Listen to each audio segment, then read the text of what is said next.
सत साहिब सतगुरुदेव की जय। बंदी छोड़ कबीर साहिब जी की जय। बंदी छोड़ गरीबदास जी महाराज जी की जय। स्वामी राम देवानंद जी गुरु महाराज जी की जय हो।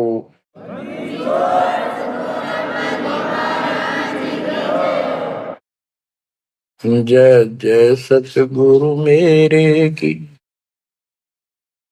जय जय सतगुरु मेरे की सदा साहेबी सुख से बसियो अमरपुरी के डेरे की।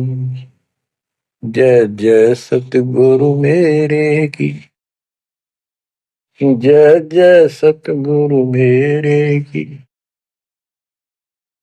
सदा साहेबी सुख से बसियो सत्यलोक के डेरे की।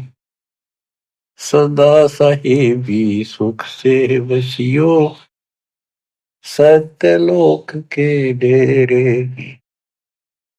निर्विकार निर्भय तू ही और सकल बेमान जी साधो और सकल बेमान सब पर तेरी साहिबी सब पर तेरी साहिबी तुझ पर साहिब ना निर्विकार निर्भय। बच्चों, परमपिता परमात्मा कबीर जी की असीम रजा से आज आप अपने घर की जानकारी प्राप्त कर पाए हो। ये सामान्य बात नहीं है जो दास आपको बता रहा है, क्योंकि आपने कभी सुनी नहीं थी। ये बातें कहीं स्वप्न भी नहीं था कि ऐसा भी कुछ है।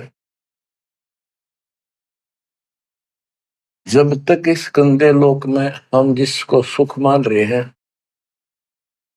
हम आखिरी दुख मानते हैं मृत्यु को, या फिर उस रोग को जो जानलेवा है। बस उसके बाद कितना कष्ट आ जाओ हम उसको दुख नहीं मानते, क्योंकि हम अभ्यस्त हो गए।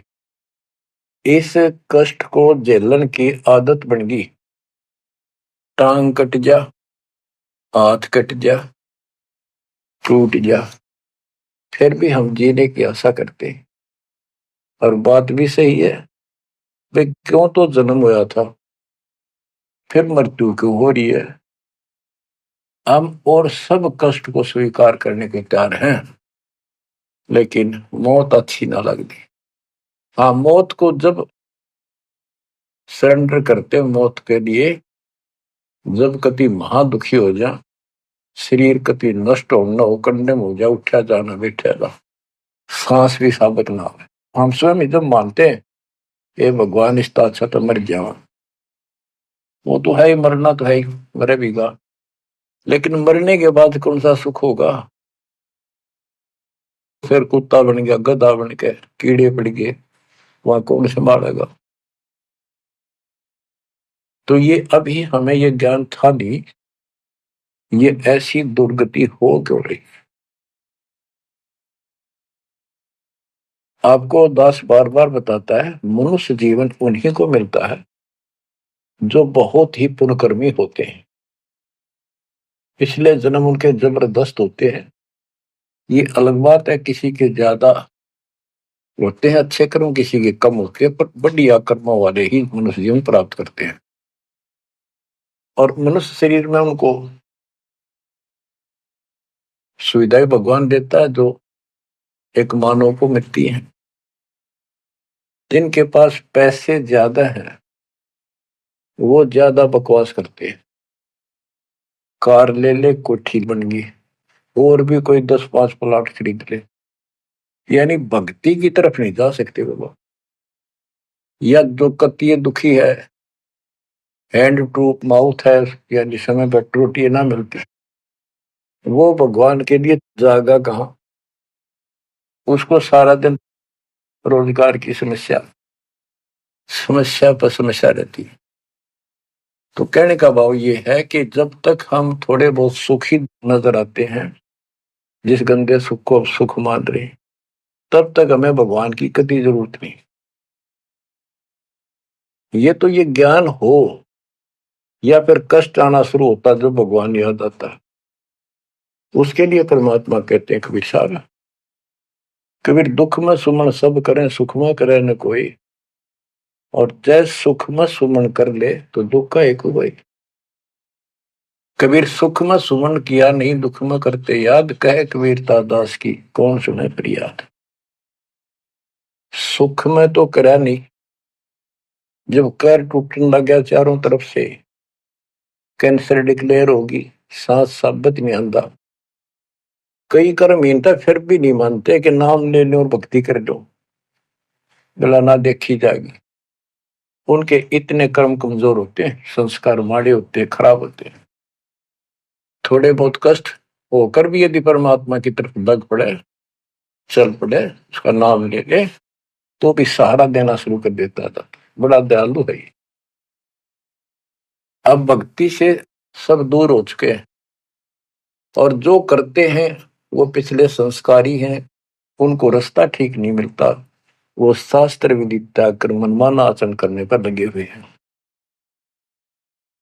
कोई बेचारे पहाड़ों पर जाते हैं, कोई तीर्थों पर जाते हैं, कोई पर भी लेने जाते हैं, कोई मंदिर में, कोई मस्जिद में, और कोई मंडी बना रखी वहां मत्था टेकने जाते हैं। यानी उनको चाह भगवान की है पर रास्ता ठीक नहीं। अब जैसा आपने प्रसंग सुना कि पांडव यज्ञ अश्वमेध में एक का पाया साध, गरीब गोरख से ज्ञानी गणे सुखदेव जति जहान, सीता सी बहु भारिया, बहुत पत्नियां मिल जाएंगी सीता जैसी, अपने धर्म कर्म पे साफ सुथरी रहने वाली। संत दूर स्थान, कहते पांडव यज्ञ अश्वमेध में एक का पाया साध, 33 करोड़ जहाँ थे देवता, 88,000 ऋषि, 12 करोड़ ब्राह्मण, 9,84 शब्द, उनमें एक का संत मिला, वाल्मीकि सुदर्शन जी। उसका कारण क्या था? उनकी साधना शास्त्र वेद है, गीता विरुद्ध है। तो बच्चों, शास्त्र विरुद्ध साधना करने से साधक को कोई लाभ नहीं होता। गीता अध्याय 16 श्लोक 23 में स्पष्ट किया है कि जो शास्त्र विधि को त्याग कर अपनी इच्छा से मनमाना आचरण करते हैं, लोक वेद के आधार से साधना करते हैं, उनको न तो सुख होगा और न उनकी गति होगी यानी मोक्ष, और न ही उनका कोई कार्य सिद्ध होगा, सिद्धि प्राप्त होगी। इन तीन वस्तुओं के लिए, तीन पदार्थ के लिए हम भक्ति करते हैं। घर में सुख हो, शरीर में सुख हो, कार्य सिद्ध हो, ऐसी भक्ति करें कि जिसे सिद्धि प्राप्त हो, जिसके सहारे हम ऊपर जावे। जैसे सुखदेव के पास एक आकाश में उड़ जाने की सिद्धि थी, और हमारे परमात्मा कहते हैं जो हम भक्ति दे रहे हैं इसमें 24 सिद्धि आ जाएंगे। इन 24 की 24 को भी कहीं यूज नहीं करना, उसका प्रयोग नहीं करना। ये उनमें एक सिद्धि आकाश से उड़ जाने की भी होगी। एक सिद्धि आकाश से उड़ जाई, एक सिद्धि जल पैर न लाई, एक सिद्धि कुछ खावे न पीवे, एक सिद्धि जो बहुत जीवे। ये कई कई दिन नहीं खाते पीते तो वो एक सिद्धि होती है। गरीबदास जी कहते 24 को ना मन चावे, सो हंसा सतलोक सदावे। तो कहने का भाव ये है कि ये सब शास्त्र विरुद्ध साधना करने वाले हैं, और अमीन जबरदस्त महात्मा मानना थे।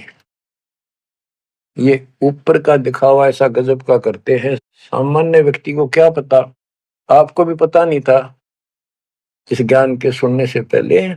ये साधु हमने भगवान दिखाई देते और माथा टेका थे, प्रणाम किया करते, इनको खूब दान भी देते थे।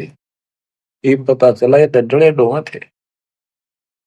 गरीब डंब करे डूंगर चढ़े, अंतर जीनी झूल, जग जाना ये बंदगी करे, ये वो वसूल। ऊंचे से स्थान पर बैठते हैं ताकि दूर तो दिखे कि महात्मा तपस्या करे। या पहाड़ों पर चले जाते हैं, क्यों लोग भी भटक रहे हैं भगवान के लिए। साधु मिल जाए, कोई आशीर्वाद दे दे, घर में बरकत हो जाए, नो हो जाए, नो हो जाए, तो आशीर्वाद लेने जाया करते। और वो जंगलों में साधुओं ने ढूंढा करते, तो वो छोटा मोटा आशीर्वाद दे भी देंगे, थोड़ी बहुत राहत मिल भी गई तो मोक्ष तैनो का नो रह गया। गरीब डंब करे डूंगर चढ़े, अंतर जीवनी झूल, जग जाने बंदगी करे, भक्ति करे, ये वो असूल वो। बच्चों, आपको बताया है जो उदास एक भी शब्द बोलता है ये अपनी तरफ से नहीं, ये गॉड गिवन है। और परमात्मा ने किसको दिया? अपनी प्यारी आत्मा संत गरीबदास जी को दिया। उनके द्वारा अमर ज्ञान लिखवाया गया है, वो आपको सुना रहा है। दास रग यजु है श्याम अथर्व, ये चारों वेद चतुभंगी रे, सूक्ष्म वेद बाचे साहिब का, सोहंसा सतसंगी रे। जो परमात्मा का सूक्ष्म वेद पढ़ता है वो सत्संगी है। चारों वेद ऋग यजु साम अथर्व, ये चारों भ्रमित ज्ञान युक्त है, इनसे जीव को कोई लाभ नहीं होना, मोक्ष नहीं हो सकता। तो दास आपको ये सूक्ष्म वेद सुना रहा है। अब कुछ वाणी सुनाऊंगा। ये माया का ग्रंथ है। एक बाल्मीकि नीचे कुल साधु, जिन संघ पंचायन पूरे नादु। एक बाल्मीकि जाति का, जिसको तुम नीचे को मानते थे, वो था साधु, जिसने वो पंचायन शंख बजा दिया। और गनो माया के पूता, ब्रह्म जोगनी सब ही टूटा। ये बाकी ये माया के पुजारी, इनके पास यथार्थ भक्ति नहीं थी। चंद सूर के तिक साई, जिनके आगे ये बड़े गदाई, नूरी दीपक धरे चिरागा, काल करंजन को उठ लग गया। नूरी अंग विनस है भाई, माटी के किस गिनती माई। कि ये ब्रह्मा विष्णु महेश्वर का नूरी शरीर है, हल्का सा नूर का। फिर इन देवताओं का नूरी शरीर है, ये नकली नूर है, असली नूरी शरीर सतलोक में है। काल ने दुर्गा के माध्यम से यहाँ उस सतलोक वाली सारी डुप्लीकेट वस्तु बनवा रखी है। कति नो क्यों न मिलते जुलते स्त्री पुरुष ऐसे ही है, और लेकिन वहां ओरिजिनल शरीर है, बिल्कुल अविनाशी शरीर है। यहाँ कहते ब्रह्मा विष्णु महेश के नूरी शरीर है। ये नूरी अंग विनसय है भाई, माटी के किस गिनती भाई। जब ये ब्रह्मा विष्णु महेश जैसे मरेंगे तो ये मिट्टी के जो हमारे हैं, तुम्हारे मनुष्य के, कि ये कौन से खाते में है कि तुम ना मरोगे। और फिर क्या कहते हैं? ऐसे भरम ना भूलो लोई, इनकी ओट न उभरा कोई। जिनकी देवताओं की, ब्रह्मा विष्णु महेश की, देवी की, काल की तुम आड़ ले रहे हो, शरण लिए बैठे हो, ऐसे भ्रम ना भूलो लोई, इनकी ओट न उभरा कोई। कोई पार नहीं हो सकता, किसी का कल्याण नहीं हो सकता। यही 84 लाख योगियों पर कष्ट उठाते रहोगे। अब क्या कहते हैं? या तो 56 कोटि सहारे, और करी ठगोरी छन मारे। 5 तत्व त्रिगुण की पूर्णी, आवे ब्रह्मा विष्णु महेश्वर जो। ये ब्रह्मा विष्णु महेश भी जन्म मरण के अंदर आवेंगे। बच्चों, यदि आपको पहले तैयार ना कर रखा होता ना सारे प्रमाण देकर, तो आप कतई नहीं सुनते। अगले दिन आप कतई कान का नहीं लाते, यूट्यूब के चैनल को, जो कहो झूठ बोल रहा है। और आज आपके घीसा गल है कि गजब अजब कति सच्ची सारी। और ये 300 वर्ष पहले संत गरीबदास ने लिखे कदर गए थे। उन्होंने प्रचार नहीं किया, उनको पता था कि इस ग्रंथ में और पाट देंगे जय कीम गणा प्रचार कर दिया था। आग ला देते इसका पहले जो इतना गहराई से कोई बतानिया होता था। और अब ओए होए, ये जो दिल कहता है सुने जावा इतनी गजब की सच्चाई और पढ़े जावा। देखो बच्चों कितना अंतर हो गया। अज्ञान के कारण हम अपने खजाने न छोड़े फिरा थे। चारों युग में संत पुकारे को कहा हम हेल रे, हीरे माणिक मोती बरसे ये जग चुकता ढेल रे। हम डले इकट्ठे करा थे डले कंकर, शास्त्र विरुद्ध साधना करके। और ये हीरे माणिक मोती है, ये है वह सच्चाई रूपी हीरे मोती, ये वर्षन लायक रहे। और सच्ची भक्ति आप क्या बताते हैं, ऐसे भ्रम ना भूलो लोई, इनकी ओट न उभरे कोई। आपको ये अमर ग्रंथ, अमर ज्ञान और सत्य कथा सुनने को प्राप्त हो रही है। कुर्बान हो जाओ, इसको हल्के बना लो। मालिक आपको मोक्ष दे, सदा सुखी रखे। सत्साई।